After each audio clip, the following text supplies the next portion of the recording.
googling juga ya, seperti biasa di kelas luring gitu ya. Oke.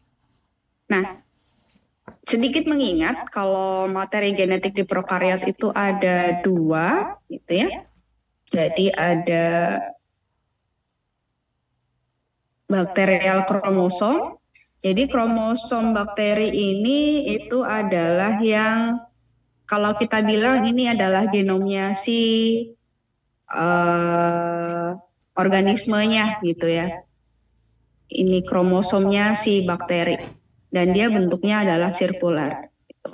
Packagingnya kemarin saya sudah ada bilang ya, ada yang bentuknya seperti bunga gini, kemudian ada yang bentuknya rantai gitu ya, dan juga ada yang kemudian nanti kalau udah ini lebih apa, lebih eh, di apa packingnya lebih kecil lagi itu dalam bentuk super coilnya itu nanti kayak kayak motif anggrek Dayak kalau saya bilangnya kayak gitu. Nah, kemudian selain bakterial kromosom, itu materi genetik di prokariot ada yang namanya plasmid, gitu. Plasmid atau biasa disebut dengan DNA ekstra kromosom, gitu ya. Itu merupakan materi genetik dari prokariot yang bisa berpindah-pindah. Gitu, dia bisa berpindah-pindah. Bisa sesama spesies, bisa antar spesies, seperti itu. Pun juga kemarin kan ada ya teori transformasi dari Bacteris S. aureus, Streptococcus pneumoniae yang virulen ke yang non virulen itu yang dipindah-pindahkan materi genetiknya kayak gitu. Nah, itu kalau misalnya masih sama-sama hidup, biasanya yang berpindah-pindah itu yang ini, yang bisa dipindah-pindahkan. Kalau ini soalnya yang namanya bakterial kromosom itu kan utama dan penting banget gitu loh buat kelangsungan hidupnya si organisme. Tapi kalau misalnya udah mati, ya ini mungkin bisa masuk gitu partnya. Tapi yang jelas yang bisa dipindah-pindah itu adalah si plasmid ini gitu.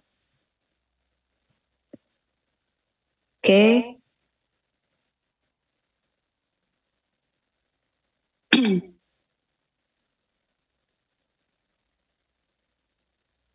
Nah, ini yang akan kita pelajarin yaitu dogma sentral jadi dasarnya. Kemarin teman-teman sudah belajar ya, udah nonton videonya juga tentang sentral dogma. Untuk mempersingkat waktu juga, takutnya nge-lag gitu di sini jaringannya. Nanti teman-teman lihat videonya sendiri. Nanti saya kasih linknya di akhir PPT ya untuk nonton. Jadi konsepnya dari sentral dogma di bioteknologi ini itu adalah biologi molekuler. Kemarin tadi udah ada ya, soalnya ada yang namanya transkripsi dan juga ada yang namanya translasi. Transkrip dengan RNA polimerase gitu. Berarti yang mau diperpanjang adalah RNA. Berarti dari DNA menjadi RNA gitu ya, dengan RNA polimerase. RNA, berarti produknya adalah RNA. Polimer, oh berarti ada akan banyak RNA yang dibuat. Ase ini berarti adalah enzimnya. Jadi enzim untuk membuat suatu untaian RNA yang panjang. Seperti itu. Namanya RNA polimerase. Ini prosesnya namanya transkripsi. Itu menjadi DNA matang. Nah, karena kita ngomongin prokariot gitu ya, jadi kita tidak ada yang namanya processing dari DNA menjadi RNA. Gitu. Ini prokariot. Prokariot itu kan tidak ada membran inti sel ya. Sehingga prosesnya semua terjadi di sitoplasma. Oke. Semua proses dari transkripsi dan juga translasi di prokariot itu hanya terjadi di sitoplasma. Ya, itu penting teman-teman untuk pahami. Karena apa? Dia tidak punya membran inti sel gitu. Jadi semua prosesnya terjadi di sitoplasma. Jadi nggak ada lagi yang di dalam nukleus, nggak ada yang di luar nukleus, seperti semuanya terjadi di sitoplasma. Jadi dari DNA, kemudian jadi mRNA, kemudian ditranslasi oleh ribosom. Ribosom itu yang kompleks protein dan juga RNA, rRNA gitu ya. Jadi di dalam ribosom itu ada rRNA dan juga protein gitu. Untuk membentuk yang namanya rantai asam amino atau mungkin teman-teman masih ingat polipeptida gitu. Sampai sini ada yang mau ditanyakan dulu nggak? Pahamkah konsepnya?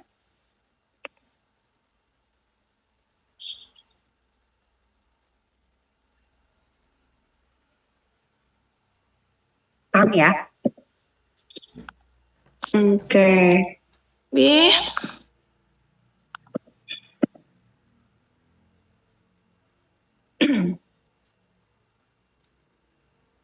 Nah, kemudian seperti judulnya hari ini, jadi DNA rekombinan itu apa gitu. Dan konsep tadi transkripsi translasi itu buat apa seperti itu. Ada yang bisa menjelaskan? Silahkan. Coba kita lihat di sini ada siapa aja.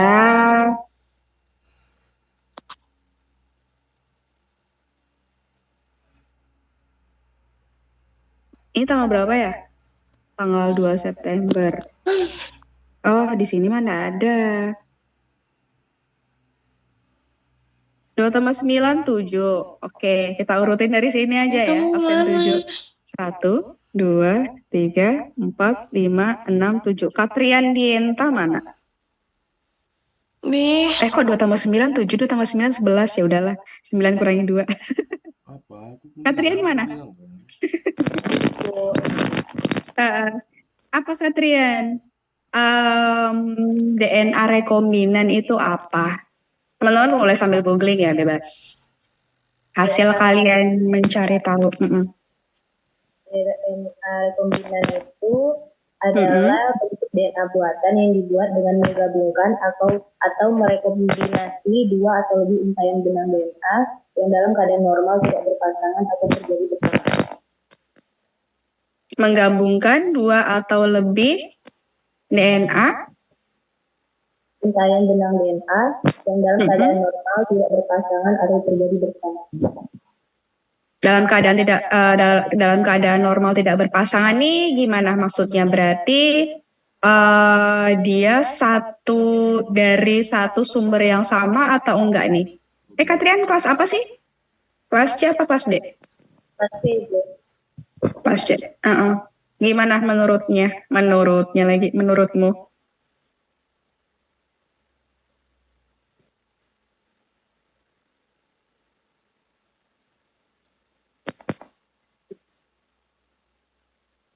Kan digabungan untuk membentuk DNA baru, tapi mereka sebelumnya tuh tidak berpasangan. Jadi maksudnya gimana nih? Apakah dari sumber DNA yang berbeda itu? Beda ya? Beda sumbernya nih ceritanya. Bergabung baru menghasilkan DNA yang baru. Oke. Dari sumber yang berbeda untuk menghasilkan DNA yang baru. Oke, thank you. Kita clock dulu. Nah, tadi 9 kurangi 2. Nah, sekarang 9 tambah 2, 11. 11 dari bawah deh. 1, 2, 3, 4, 5, 6, 7, 8, 9, 10, 11. Nurul Syakina. Ada? iya Bu, ada Bu. Gimana Nurul Syakina? DNA rekombinan itu apa?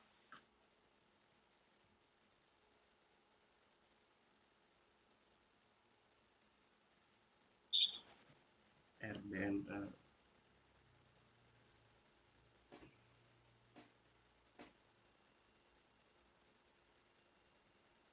Jadi DNA rekombinan itu molekul DNA yang dihasilkan oleh penggabungan dua atau lebih dari segmen DNA yang berbeda menjadi satu molekul baru, Ibu.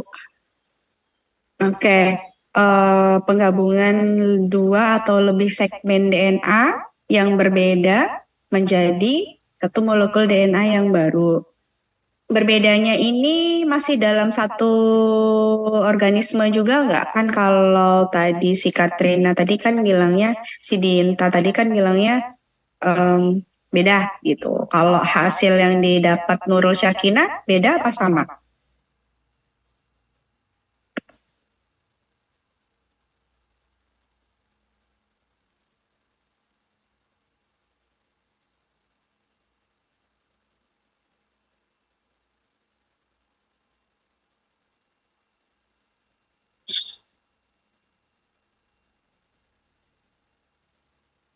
Yang lainnya juga kalau mau bantu jawab juga boleh ya.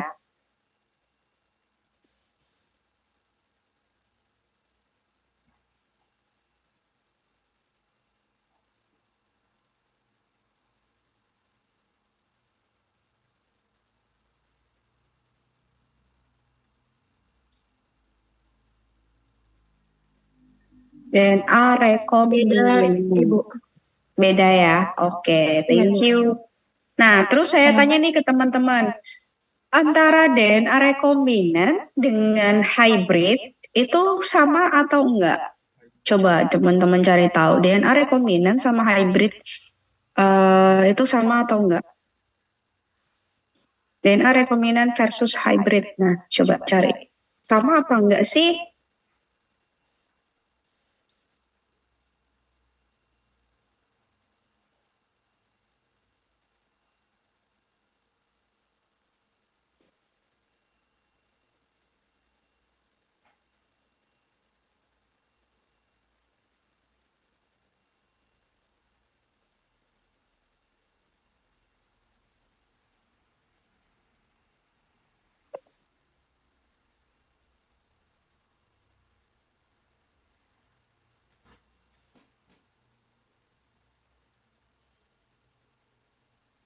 Gimana? Ada yang bisa jawab?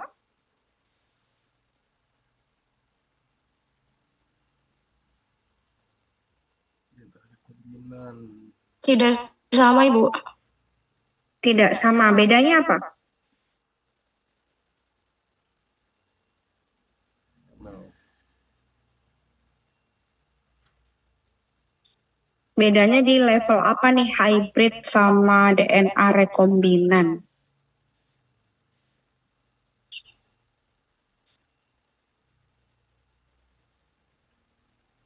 Bedanya dalam konsep pembentukannya, Bu, sama hasil dan aplikasinya. Proses apa yang pembentukannya gimana?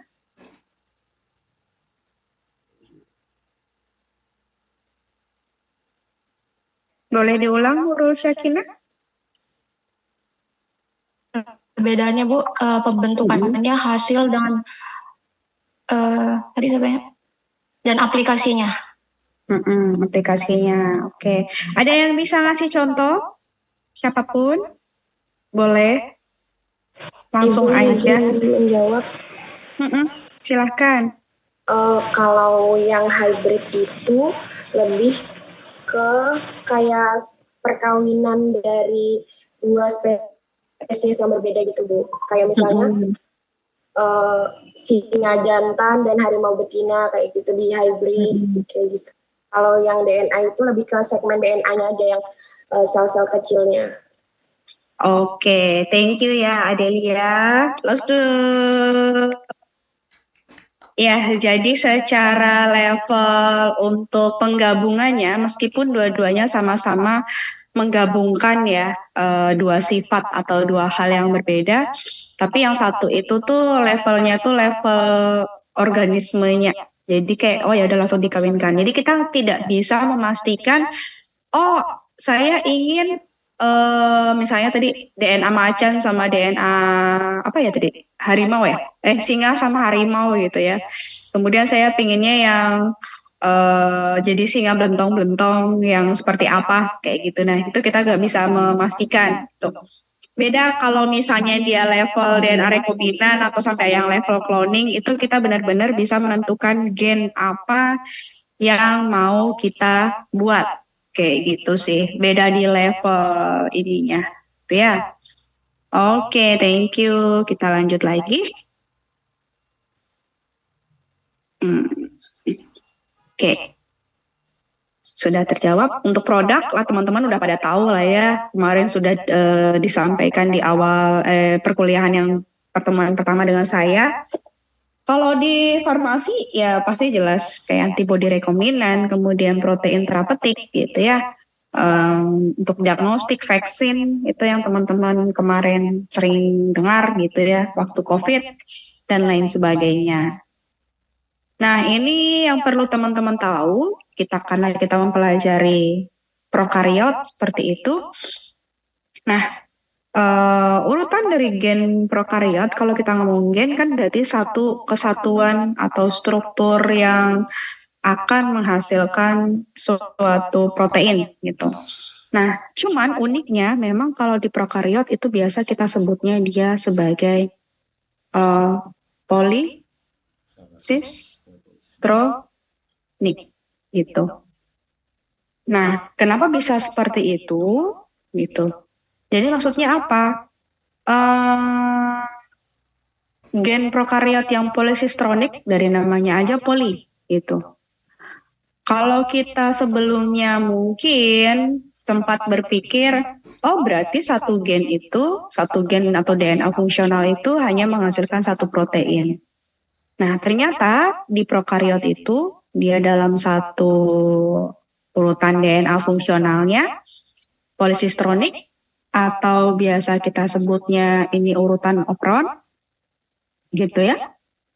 Itu dia bisa menghasilkan banyak sekali protein. Jadi nanti ada protein A, ada protein B, ada protein C, dan seterusnya. Makanya dia disebutnya dengan polisistronic. Jadi ketika proses transkripsi,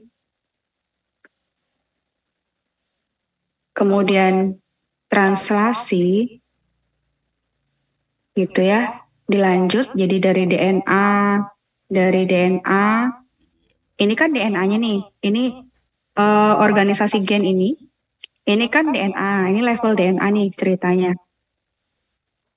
Semuanya ini ada level DNA. Ya, ini DNA nih.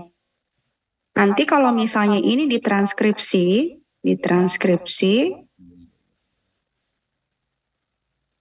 oleh RNA polimerase, karena kita mau bikin RNA kan kalau proses transkripsi itu, nanti urutannya mRNA-nya itu, nanti dia akan ada banyak sekali protein gitu ya, ada protein A, kemudian nanti ada protein B, itu dalam sekali proses gitu loh. Dalam sekali proses dia akan ada banyak sekali protein. Karena apa? Karena kan tadi ya, dia itu proses transkripsi sama translasinya itu terjadi di sitoplasma. Sehingga ketika proses transkripsi masih berlangsung, masih jalan nih, itu ribosom bisa langsung nempel di mRNA yang sudah terbaca. Jadi saya udah baca dulu di sini, oh ya udah dia akan terjemahkan langsung jadi protein A. Oh dia udah mulai baca lagi nih di gennya B gitu. Oh dia udah baca lagi nih gennya C gitu. Sampai jadi transkripsi belum selesai, itu protein udah langsung dihasilkan melalui proses translasi. Jadi mRNA-nya kayak masih gantung gitu ya, masih gantung di RNA polimerase sama di DNA gitu. Itu udah dibaca sama ribosom. Oh iya. Itu makanya kenapa dia lebih efisien gitu. Kalau misalnya kita menggunakan prokariot sebagai sel untuk produksinya nanti. Jadi yang perlu teman-teman tahu dari organisasi gen prokariot itu bahwa dia ini adalah polisistronic yang artinya dia itu menghasilkan atau memiliki banyak gen penyandi protein dalam satu mRNA-nya kayak gitu ya. Ini secara umum gitu. Nah, Kemudian isinya di dalam itu seperti apa sih gitu. Bentar ya. Mohon diinfokan kalau sudah dimulai ya, Kadek ya.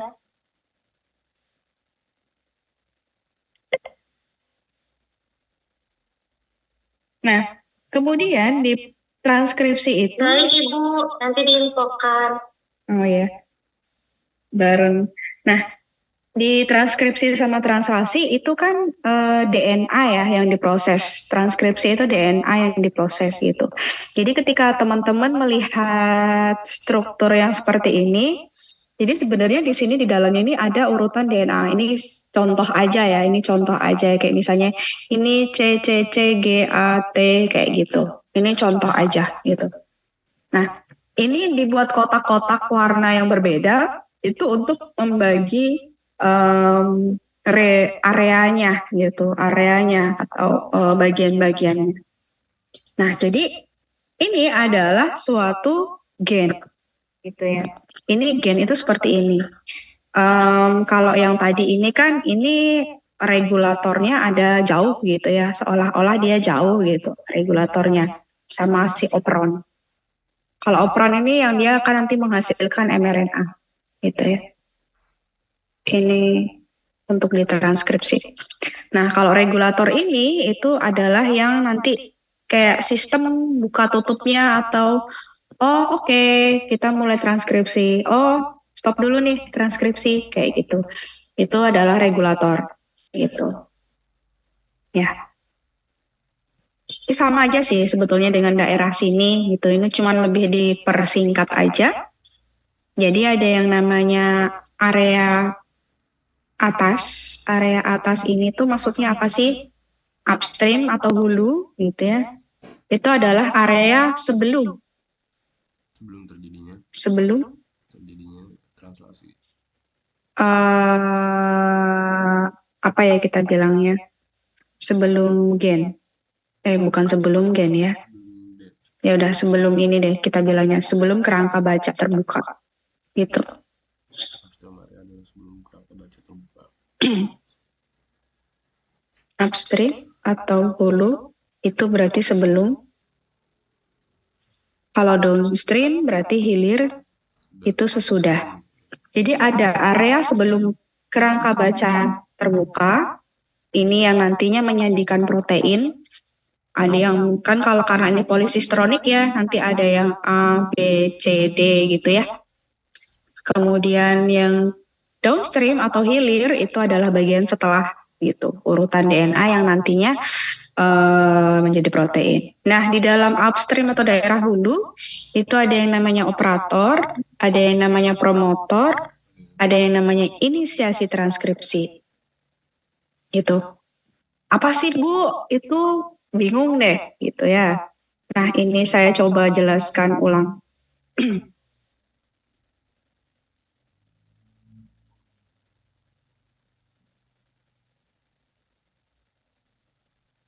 Nah, jadi aduh ini warnanya gini ya. Jadi ini misalnya adalah urutan DNA gitu ya, urutan DNA gitu ya. Urutan DNA, kemudian kan dari 5 ke 3 gitu ya. Ini berarti pasangannya 3 ke 5. Nah, bagian ini tuh tadi tuh ada yang bagian untuk operator gitu ya. Si operator. Kemudian nanti di sini ada yang namanya promotor. Promotor ini itu fungsinya adalah untuk tempat menempelnya RNA polimerase.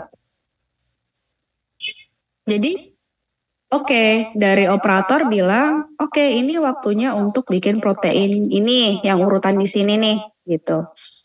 Nah, mulailah dia untuk menginisiasi si RNA supaya menempel gitu. Nah, tempat penempelannya atau dudukannya itu disebut dengan promotor.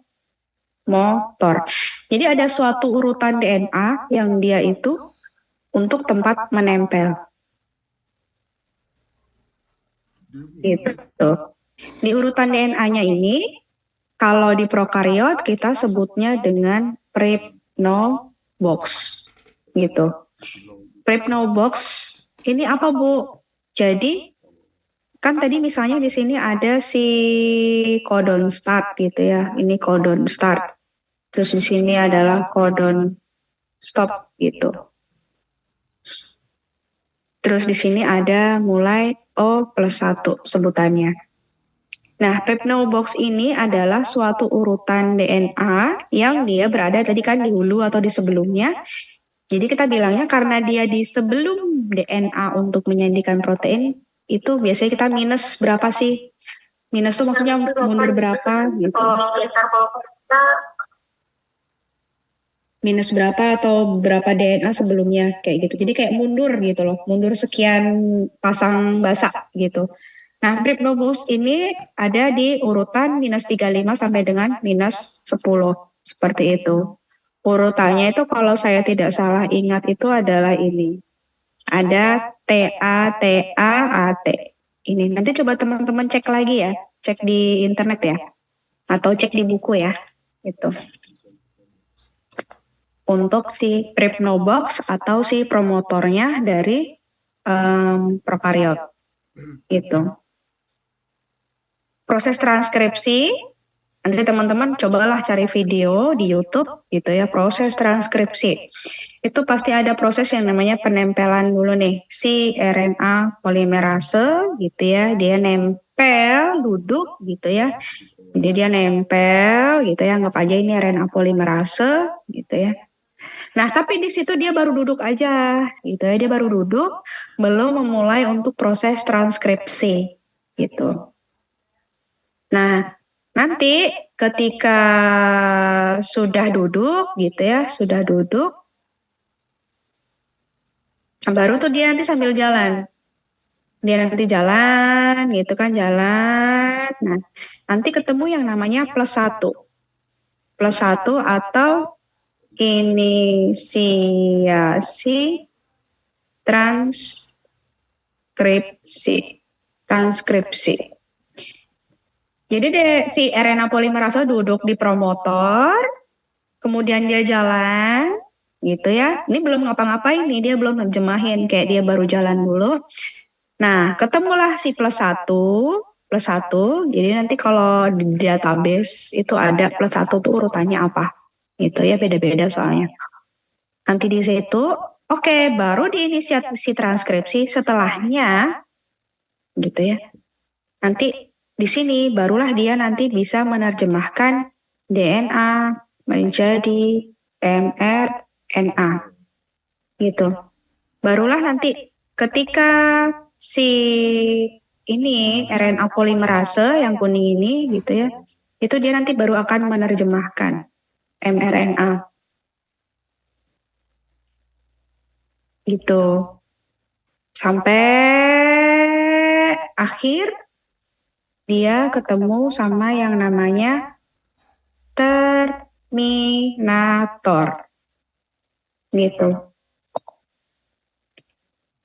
Nanti kalau sudah ketemu urutan terminator, jadi di sini ada suatu urutan gitu ya. Kayak misalnya ini ada urutan promotor ya, yang di -35 sampai dengan -10 gitu ya. Nah, itu buat duduk. Nah, ketika nanti ketemu +1, dia menyandikan DNA jadi mRNA. Oke. Kemudian nanti ketemu di terminator, ada urutan terminasi. Nanti si ini RNA polimerase itu akan lepas gitu ya. Dia melepaskan diri. Selesai. Di situ yang namanya proses transkripsi. Ada yang mau ditanyakan dulu? Silahkan. Ini si proses transfusi. Jadi kalau terjadi si RNA dimulai. Nggak ada? Oke, kalau nggak ada, kita balik lagi.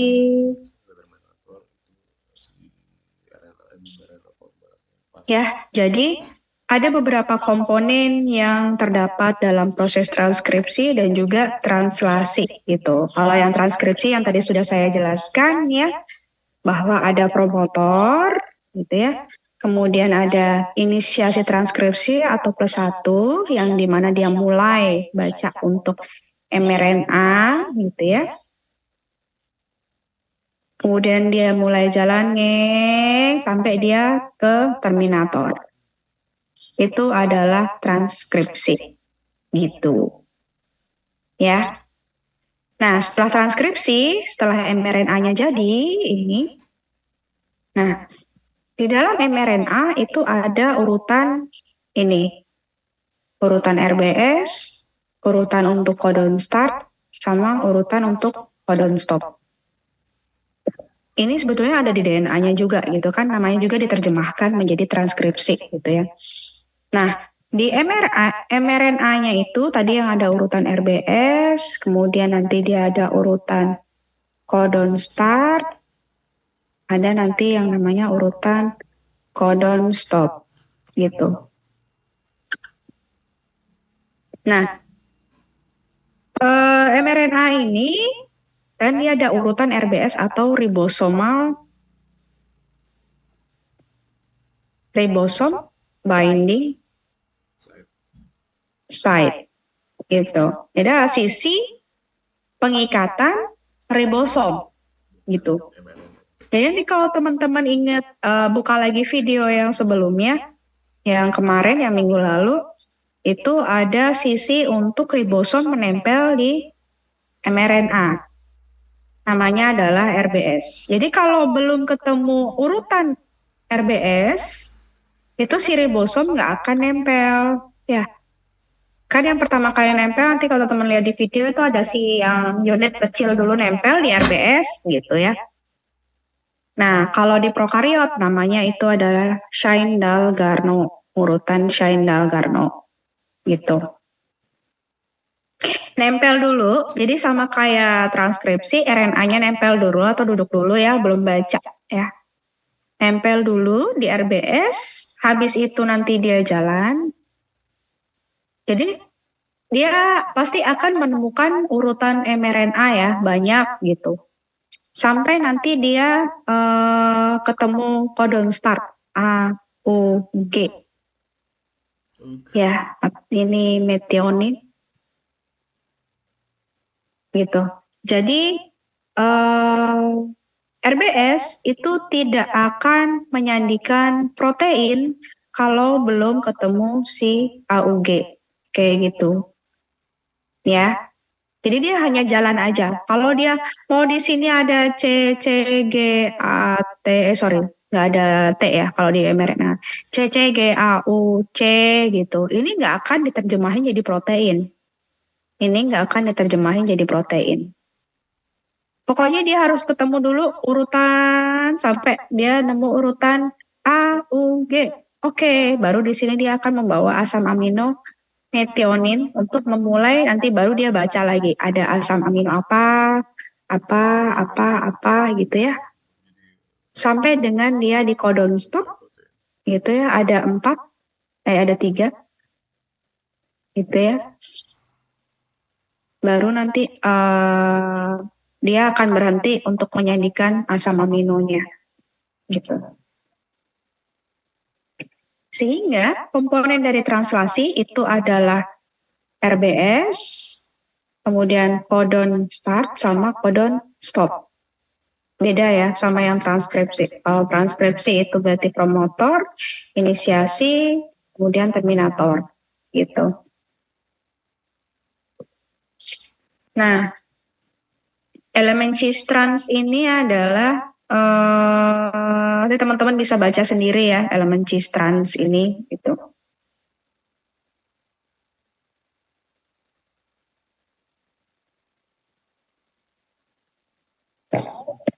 Kalau cis itu adalah urutan DNA-nya. Jadi kalau misalnya tanya, oh elemen cis dari proses transkripsi itu apa? Oh berarti yang urutan DNA. Urutan DNA berarti kan tadi ada si promotor, kemudian inisiasi transkripsi, sama terminator. Ini adalah cis, elemen cis atau elemen DNA. Tapi kalau saya tanya elemen trans, itu adalah elemen selain urutan DNA, kayak gitu. apa aja. Nah, yang nempel di promotor tadi itu ada apa aja? Oh, ada RNA polimerase gitu. Oh, nanti misalnya ada protein lain, kayak misalnya faktor sigma, seperti itu. Pokoknya elemen selain cis itu adalah trans. Gitu. Kalau cis itu sudah pasti yang urutan DNA-nya, gitu ya. Nah, ini adalah prinsip dasar dari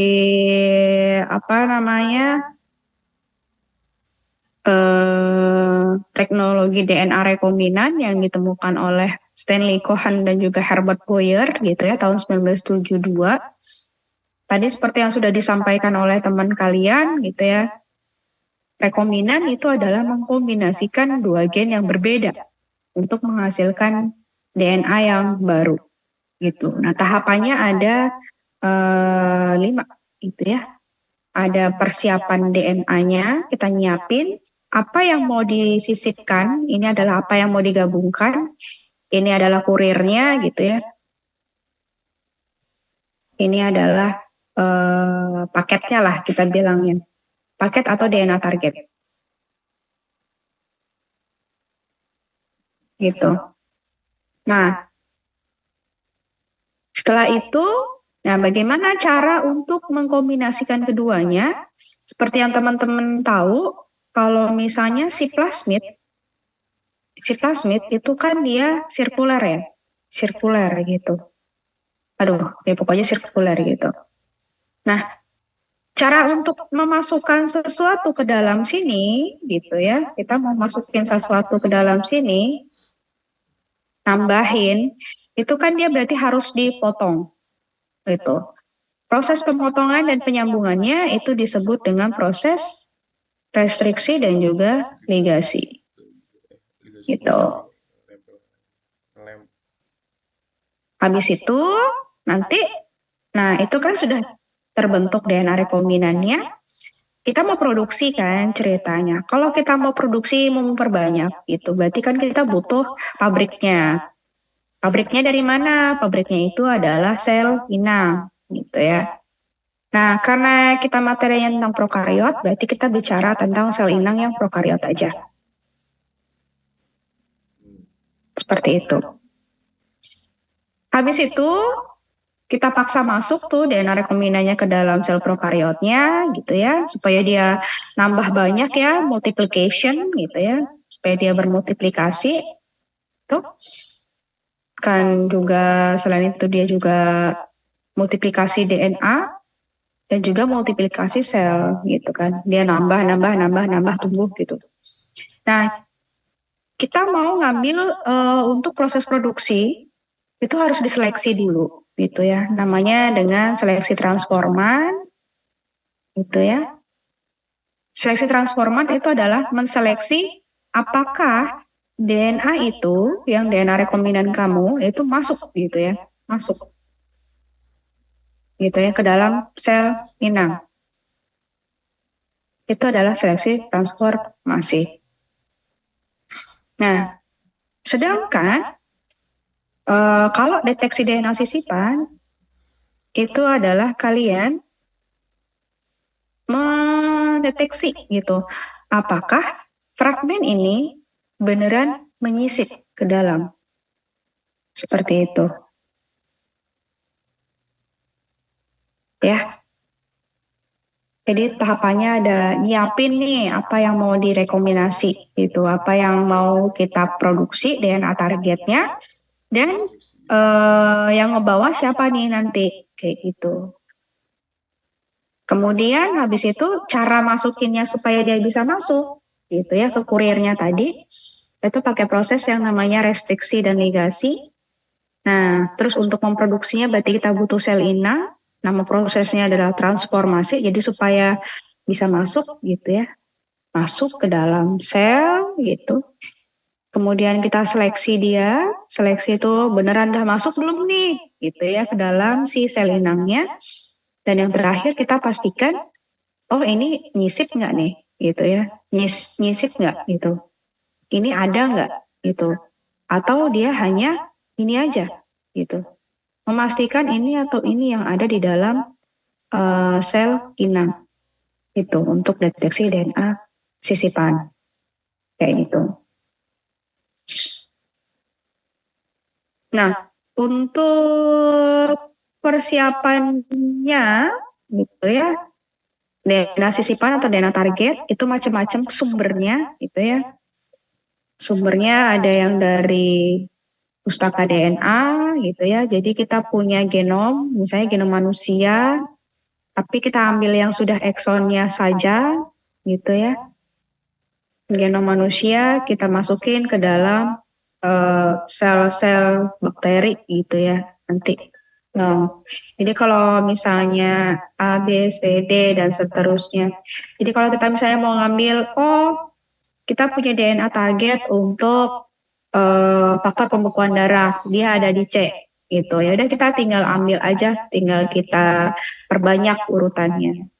Biasanya pakai PCR gitu ya. Kemudian ada pakai DNA bebas intron. Ini kalau misalnya kayak virus COVID kemarin, kita mau memperbanyak, karena COVID kemarin itu dia RNA base, berarti kita harus bikin dia menjadi DNA dulu. Kan ini untai tunggal ya. Kalau mau mengombinasikan itu dia harus untai ganda. Gitu. Jadi kita akan membuatnya mRNA menjadi complementary DNA. Gitu. Dan yang terakhir itu ada DNA sintetik. Gitu ya, ini boleh dilakukan ketika urutannya kurang dari 100 pasang basa atau kita tidak tahu itu makhluk hidupnya apa gitu ya. Itu untuk DNA sisipan. Kalau vektor itu macam-macam, ada plasmid, cosmid, bakteriofaga, ada bakyak gitu ya. Ini teman-teman bedanya itu bisa cek di internet gitu ya. Bisa cek di sana gitu. Jadi kalau saya ngeluarin soal pertanyaan perbedaannya, itu harapannya teman-teman sudah dapat jawabannya ya.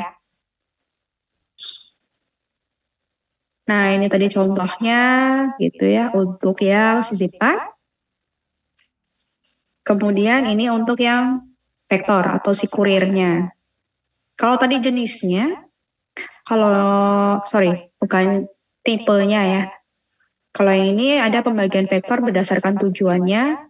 Ada yang untuk cloning aja, cloning itu berarti untuk memperbanyak DNA-nya aja. Nah, kalau yang itu lagi untuk ekspresi. Ekspresi itu berarti dia akan menghasilkan protein. Bedanya apa? Kalau ekspresi itu dia bisa diperbanyak juga. Jadi maksudnya apa? Jadi si rekombinan itu bisa bereplikasi juga gitu ya. Tapi kalau cloning dia hanya replikasi aja untuk memperbanyak aja gitu. Kan kita misalnya cuma bikin 10 nih, kita masukin ke dalam sel, harapannya dia berkembang banyak gitu, karena kan ada proses replikasi. Nah, tapi kalau vektor ekspresi, dia kita masukin, kita harapannya dia untuk menghasilkan protein gitu. Kalau yang ini dia tidak menghasilkan, jadi di sini tidak ada yang namanya proses translasi, itu tidak ada. Tidak diharapkan lah istilahnya. Gitu. Jadi tujuannya emang hanya untuk perbanyakan DNA aja. Terus ada juga shuttle vector gitu ya. Ini kalau misalnya kita punya sel inangnya lebih dari satu. Contoh, kita mau perbanyakan DNA-nya di bakteri. Tapi produksinya cuma bisa di sel mamalia. Berarti kan sel inangnya lebih dari satu. Otomatis kurirnya itu kita pakai yang shuttle vector. Gitu. Kemudian ada yang jenisnya suicide. Jadi si plasmid itu masuk ke dalam kromosom untuk dihasilkan terus menerus. Gitu. Itu namanya suicide vector. Jadi dia sengaja dimasukkan itu untuk membunuh si sel target yang tidak diinginkan. Kayak gitu contohnya.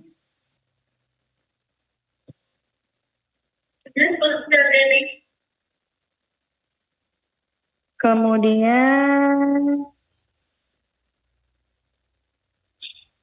aduh,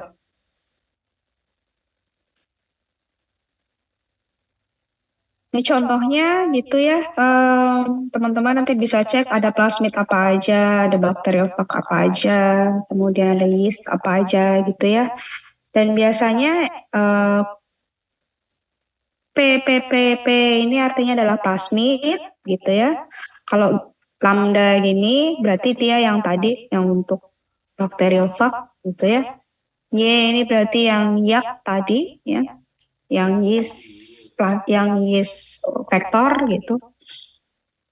Kemudian ini macam-macam ya. Setiap plasmid itu ada beberapa karakteristik. Jadi contohnya ini itu ya, ini ada plasmid GMT atau pGMT. Nah, dia punya karakteristik bahwa dia memiliki yang namanya nih ampicillin resisten. Jadi dia punya gen resistensi ampicillin gitu ya. Kemudian dia punya urutan LAC-Z sebagai tempat untuk menyisipkan. Jadi yang namanya menyisipkan itu tidak sembarangan ya.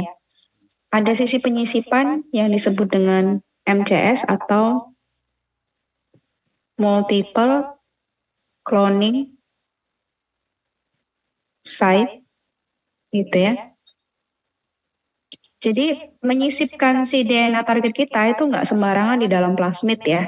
Jadi ada area yang namanya multiple cloning site gitu ya, yang nanti bisa kita pilih gitu, tentukan. Ini karakteristik lainnya, ukurannya ada 3115 pasang basa. Pasang basa tuh ini, nah A, G, C, T, A, G, A, C. Nah ini kita bilangnya ada 1, 2, 3, 4, 5, 6, 7, 8, 9. Kalau kayak gini berarti ada 9 pasang basa.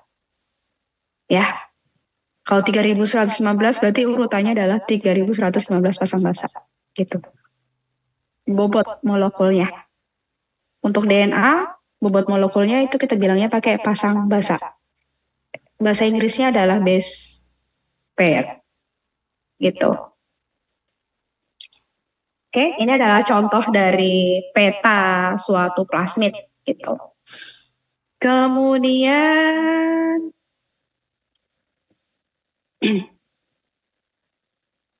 nah ini cara kita memasukkan DNA target ke plasmid. Jadi ada proses yang namanya restriksi dan juga ligasi. Restriksi itu adalah pemotongan gitu ya secara spesifik gitu ya. Restrik kan berarti kan kita memisahkan ya antara bagian ini sama bagian ini, restriction gitu. Jadi kayak oh ini khusus, ini spesial gitu. Restrict gitu. Jadi dipisahkan dengan urutan yang spesifik gitu. Dan biasanya urutannya ini tuh palindrom. Apa itu palindrom? Kalau misalnya teman-teman baca GATTC ya dari sini ke sini. Nah, dari sini ke sini itu juga sama. GATTC gitu. Itu namanya dengan urutan palindrom. Seperti itu. Ya. Nah, kemudian proses pemotongan gitu ya. Jadi maksudnya gimana sih Bu memotongnya ini? Nah, maksudnya tuh gini. Ini ada plasmid. Kan tadi ada yang namanya multiple cloning site. Nah, untuk kita bisa masukin atau menyisipkan urutan ini kan DNA target nih. Gitu kan? Kita mau masukkan dia ke dalam sini. Nah, kita harus potong bagian sini, bagian MCS, itu ada caranya, yaitu dengan enzim restriksi tertentu, kayak gitu. Nah, pilihan enzim restriksinya taunya dari mana, Bu? Taunya dari sini. Nah, taunya dari sini. Jadi, kita mau masukin di sini, gitu ya, si DNA target kita yang merah ini, memasukin di situ, kita potong pakai yang namanya enzim restriksi. enzim restriksinya apa aja, Bu? Di peta plasmid biasanya dia sudah kasih nih. Ini adalah semua enzim restriksi yang bisa dipakai gitu. Tapi ada syaratnya gitu. Urutan yang ada di enzim restriksi tidak boleh memotong DNA target. Maksudnya apa? Maksudnya adalah, nih, enzim restriksi ini itu dia punya urutan-urutan. Kayak misalnya, oh yang ini tadi ya, GA, T, TC gitu. Di DNA kita yang akan menyandikan protein itu nggak boleh ada urutan ini. Bolehnya di bagian ujung-ujungnya aja. Tapi jangan yang menyandikan protein. Seperti itu. Paham nggak kira-kira? Jadi misalnya kita punya urutan DNA nih. G, A, T, T, C. Gitu ya. Nah, terus ada bla bla bla bla bla bla bla bla bla bla bla bla gitu. Nah, yang menyandikan protein misalnya adalah area ini. Gitu ya. Yang menyandikan protein itu adalah area ini. Nah, ini boleh. Gitu ya. Kalian boleh pakai enzim restriksi si EcoR1. Itu boleh. Karena dia tidak akan memotong di sini. Gitu. Kalau motong di sini DNA protein kalian itu tidak akan berhasil diproduksi. Gitu. Jadi maksudnya kalau misalnya kita pakai contoh yang atas ini ya. Ada urutan DNA, ada bla bla bla bla bla, kemudian ada G, A, T, C, bla bla bla bla bla bla. Nah, ternyata GATC ini itu masuk dalam yang namanya DNA yang akan menyandikan protein. Gitu. Otomatis ini enzim apa namanya nih? AU3 kah? SAO3A1 itu ini tidak boleh dipakai. Ini tidak boleh dipakai. Karena nanti dia akan memotong di bagian yang menyandikan protein. Meskipun di ujung sini ada ya GATC juga. Tapi di dalam yang DNA menjadikan protein ada, itu kalau bisa jangan dipilih seperti itu. Ya, jadi pilihlah yang dia tidak ada di urutan DNA target protein.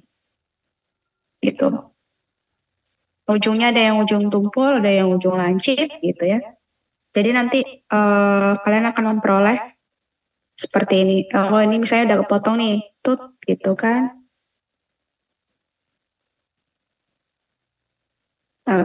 Ini berarti ini. Udah ading. Gitu. Nah berarti DNA kalian nanti akan masuk di sini. Aduh. Gini, gitu. Itulah pokoknya ya, gambarnya jelek nggak apa-apa. Seperti itu. Nah, supaya hasil penyambungan ini tidak lepas, itu kemudian digabung pakai enzim yang namanya enzim ligase. Nama prosesnya ligasi, enzimnya namanya ligase. Karena kita ngomongin enzim ya. Itu. Ligase. Jadi dia nyambung lagi. Gitu. Karena kan yang dipotong bagian tadi ya ikatan fosfodiester gitu. Ini alasan pemilihan sel inang prokariot gitu ya. Karena tadi di bakteri dalam waktu singkat aja dia udah bisa menghasilkan banyak sel, jadi cepat aja gitu ya. Jadi kita bisa mendapatkan jumlah yang DNA yang banyak, protein yang banyak gitu ya. Pertumbuhannya cepat, mediumnya gampang. Cuman memang dia tidak bisa untuk beberapa protein yang kompleks, itu tidak bisa. Jadi dia tidak, kekurangannya itu dia tidak ada yang namanya modifikasi pasca translasi, kemudian tidak mampu menghilangkan intron karena kan dia tidak punya ini ya, apa namanya, membran inti sel, gitu ya.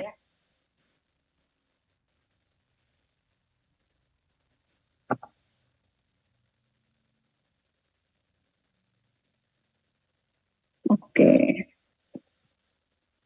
Nah, ini transformasi yang tadi saya bilang kita sudah punya nih, berarti rekombinan ya, gabungan antara dua DNA yang berbeda untuk membentuk DNA baru.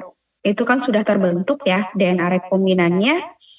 Nah, terus kita mau perbanyakkan di dalam sel gitu. Berarti kan kita harus melalui proses yang namanya transformasi. Nah, proses transformasi berarti kita memaksa si punya kita ini untuk masuk gitu ya, memaksa untuk masuk. Nah, proses masuknya ini ada beberapa tahap, ada beberapa cara masuknya, sorry. Jadi ada yang chemical ini berarti pakai kimia, kimianya adalah CaCl2. Ya, CaCl2. Selain itu, secara fisik itu ada yang pakai nanopartikel. Nah, secara fisik yang lain itu ada yang pakai listrik dikejutkan gitu ya. Kemudian ada secara fisik yang lain itu sebetulnya ini heat shock. Gitu. Nah, maksudnya apa? Jadi kita memaksa untuk si membrannya ini kalau misalnya teman-teman lihat itu kan sebetulnya nggak bisa sembarangan masuk ya. Jadi gimana kita caranya membuat membrannya itu terpaksa terbuka gitu ya supaya si DNA rekombinan kita bisa masuk ke dalam sel. Seperti itu. Itu namanya proses transformasi. Nah, untuk seleksinya jadi kita make sure nih, bagaimana supaya kita tahu udah masuk belum nih gitu. Ada yang namanya seleksi koloni biru putih gitu. Jadi ketika ini sudah masuk gitu kan di sini, kita pengen tahu nih, kita kan pasti mau ngambilin ya sel yang punya DNA rekombinan kayak gitu. Nah, caranya adalah ditumbuhkan di dalam media yang memiliki nih ampicillin, X-gal dan juga IPTG. Maksudnya apa? Kalau misalnya teman-teman lihat di sini di petanya itu ada namanya gen LAC-Z. Nih, gen LAC-Z. Kalau misalnya gen LAC-Z ini utuh ya, kita bilang utuh. Ini gen LAC-Z utuh. Berarti kan tidak ada yang menyisip. Ya kan? Kalau tidak ada yang menyisip, berarti maksudnya adalah DNA target kita nggak masuk. DNA targetnya nggak ada. Gitu. Berarti si LAC-Z-nya ini masih utuh gitu. Karena dia gen, berarti kan dia akan menghasilkan suatu protein. Protein LAC-Z.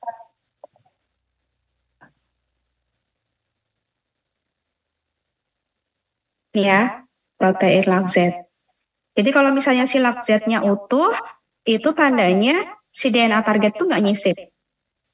Kita balik deh. Kalau DNA target tuh nggak nyisip, berarti LAC-Z-nya utuh. Kalau LAC-Z-nya utuh, berarti proteinnya LAC-Z itu akan dihasilkan. Tujuannya apa sih sebetulnya? Jadi ketika protein LAC-Z itu dihasilkan, gitu ya. Jadi ketika protein LAC-Z tadi dihasilkan,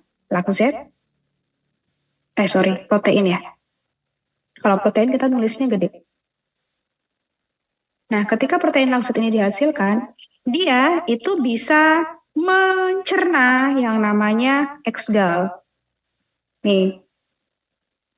Dia bisa mencerna atau memanfaatkan X-gal yang ada di media. Makanya di media kan tadi ada X-galnya ya.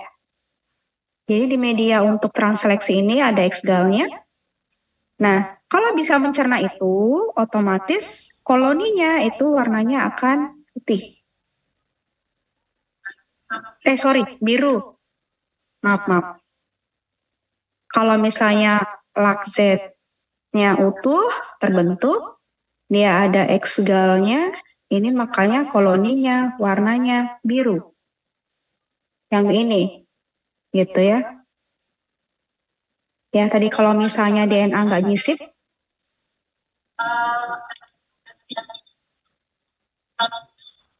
gen laksetnya utuh, sehingga laksetnya dihasilkan, gitu ya.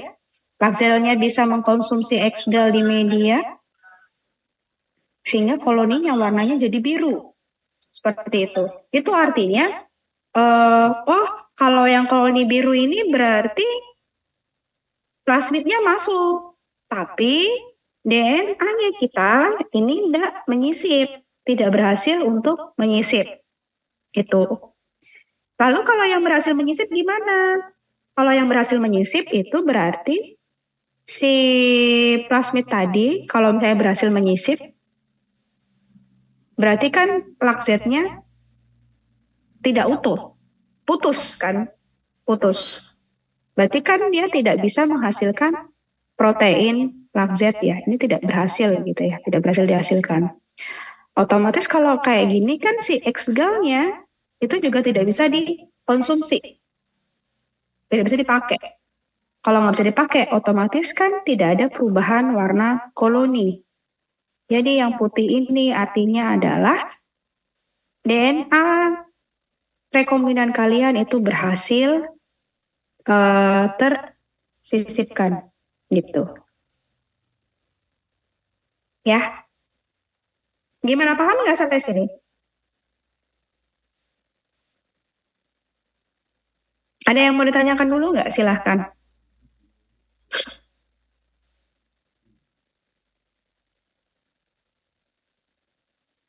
Halo? Nanti kalau misalnya masih belum paham, di pertemuan minggu depan kita ini lagi ya, review lagi ya hasilnya. Nah, itu tadi kalau misalnya deteksi koloninya yang mana sih, ini benar nggak gitu.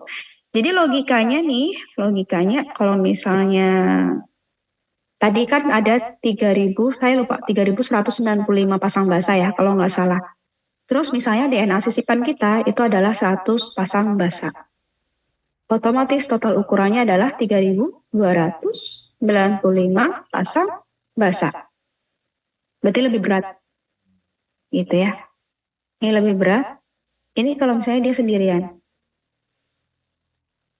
Ini adalah plasmidnya. Ini adalah sisipannya. Ini adalah rekombinan. Jadi kalau misalnya kita cek dengan menggunakan elektroforesis, jadi elektroforesis itu adalah untuk memisahkan berdasarkan bobot molekul. Gitu.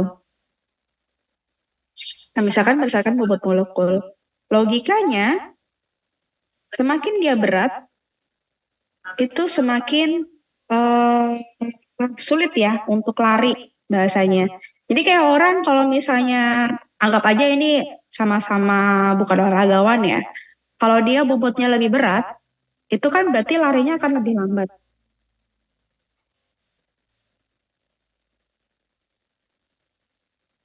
Paham nggak di sini konsepnya?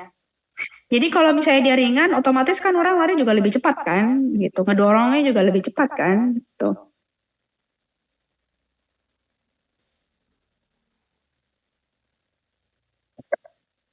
Ya, jadi ketika kalau misalnya dijalankan gitu ya, di running, di elektroforesis, koloni yang berwarna putih, ini kan berarti ada sisipan. Ini yang koloni yang warna putih ya. Kalau yang nggak ada sisipan, plasmid doang, berarti kan dia warnanya biru. Gitu. Jadi kalau kita jalankan di dalam suatu elektroforesis, ya di sini kelihatan kalau koloni putih itu posisinya ada di atas, gini ya. Nah, berarti ini ekstra. Karena dia lebih berat, gitu ya. Lebih berat berarti dia lebih lambat untuk berjalan gitu. Ya ini kan 3.200 bla bla bla sekian. Yang koloni birunya itu dia lebih ringan, dia 3.100 sekian gitu. Itu adalah konsep dari elektroforesis. Jadi kalau memang hasilnya ternyata koloni putih benar gitu ya, dia ada di atas, oh berarti benar ini sudah tersisip. Yang koloni biru ada di bawah. Oh ya udah benar, berarti dia tidak tersisip di situ. Gitu. Nah, untuk memastikan lagi itu teman-teman bisa pakai yang namanya sequencing. Sequencing nanti beneran diurutkan gitu ya, DNA-nya tuh apa, bener nggak ada sisipannya di sini gitu ya. Jadi misalnya, oh di area sini, nanti teman-teman cek, oh beneran udah tersisip, oh berarti benar gitu ya, aman. Itu ya siap untuk diproses produksi gitu. Gimana? Nanti mungkin kalau masih ada yang kurang jelas, pusing ya. Apa ini Bu? Bulat-bulat gitu. Minggu depan kita minggu ini lah ya, minggu ini sorry. Minggu ini kan kita ngomongin tentang eukariot. Prinsipnya masih sama, cuman beda di sel inangnya aja sama cara seleksinya gitu. Jadi nanti kita akan ulangi lagi konsep dari teknologi DNA rekombinan ini gitu ya. Jangan lupa untuk catatannya, jadi saya nanti akan minta review lagi. Jadi saya pengen tahu nih, kalian pahamnya sejauh mana, nanti bagian mana yang perlu diulangin. Gitu ya, jadi fungsinya review itu. Oke, karena sudah jam berapa nih? 9.48, mungkin cukup ya. Absennya nanti saya kabarin untuk buka. Ya. Oke, ini berarti 73 orang. Oke. Ada yang izin nggak, PJ?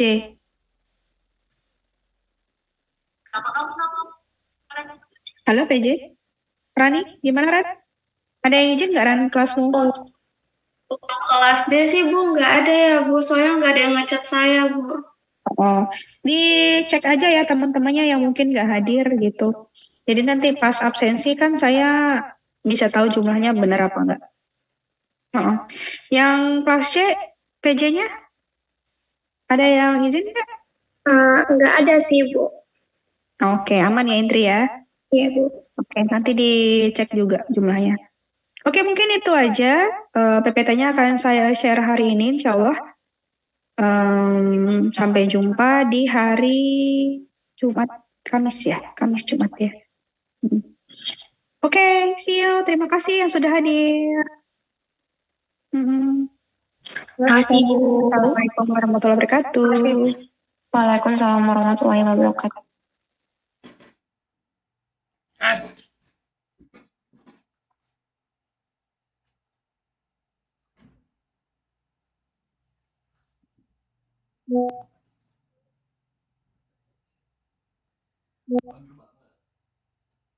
Halo, bang cepetan.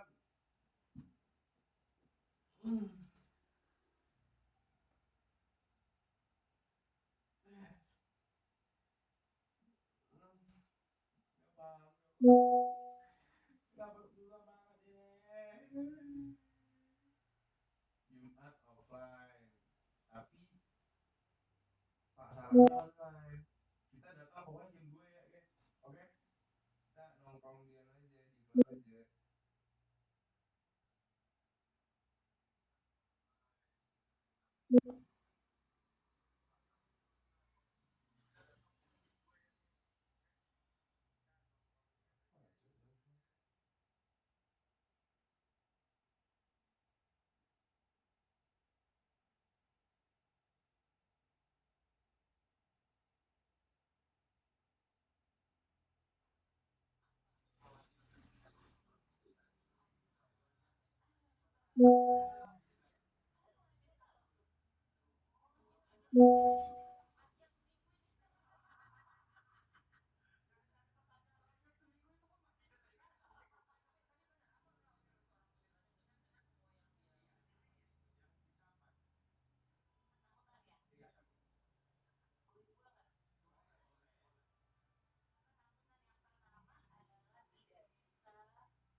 namanya gede banget bro. Di misal ya.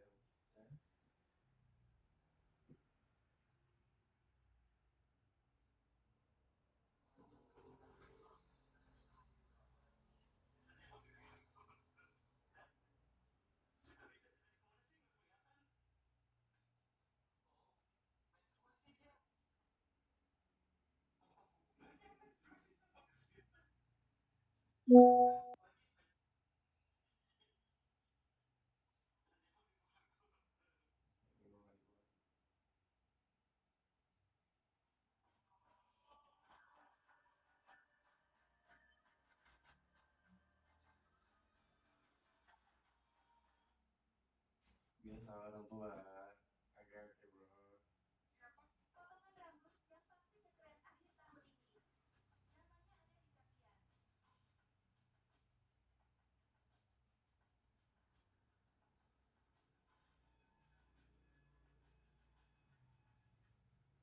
Ini dapat dari tadi.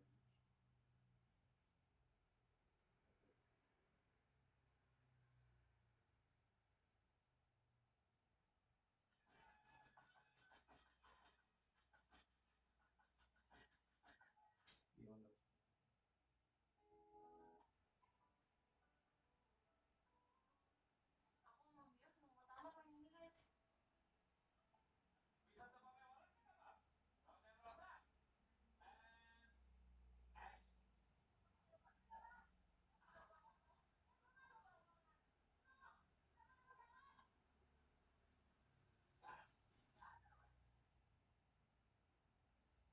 Pencet emang.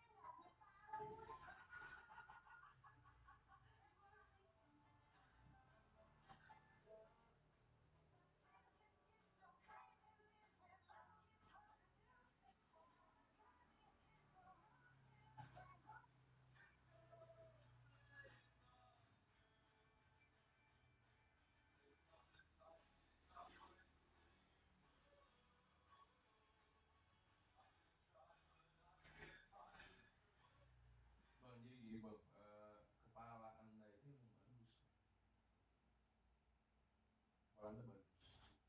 Kepala anda bagus.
Malam kerjakan kasus bareng nggak sih?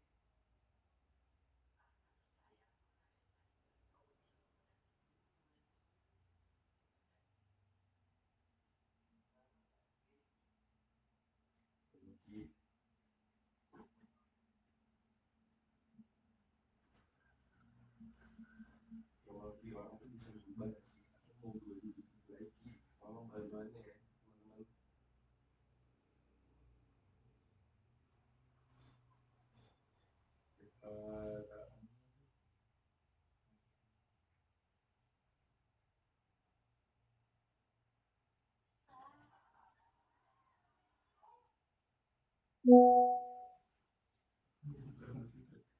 Ya lu lagi.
Wah, ini kiper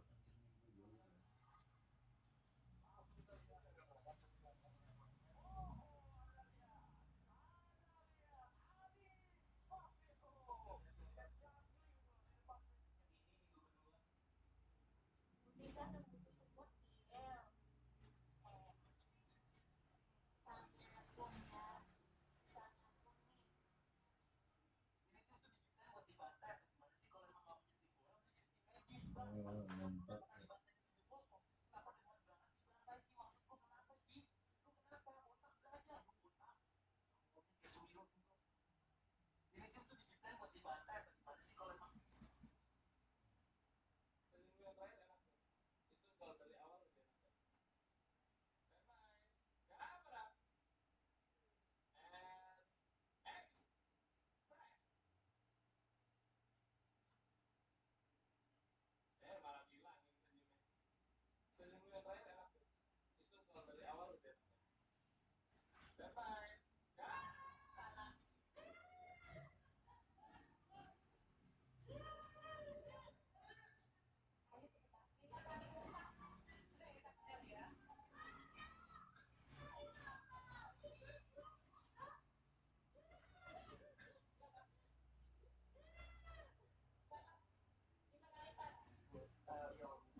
range tuh depan ada nggak mesti harus bagus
tapi nggak mesti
cocok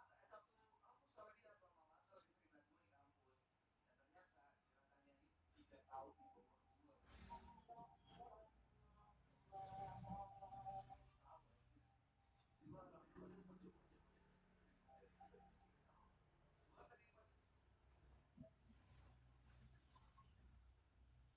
Bagus. Ya.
Adelia, ya tadi yang Adelia jelaskan, ada sebutkan, ada clearance, kemudian ada apa tadi,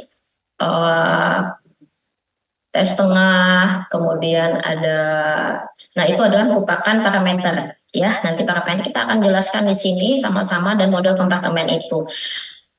Oke, ya. Dan saya harapkan kalian mempunyai buku pegangan atau e-book berupa PDF atau apapun itu berkaitan dengan farmakokinetika, ya.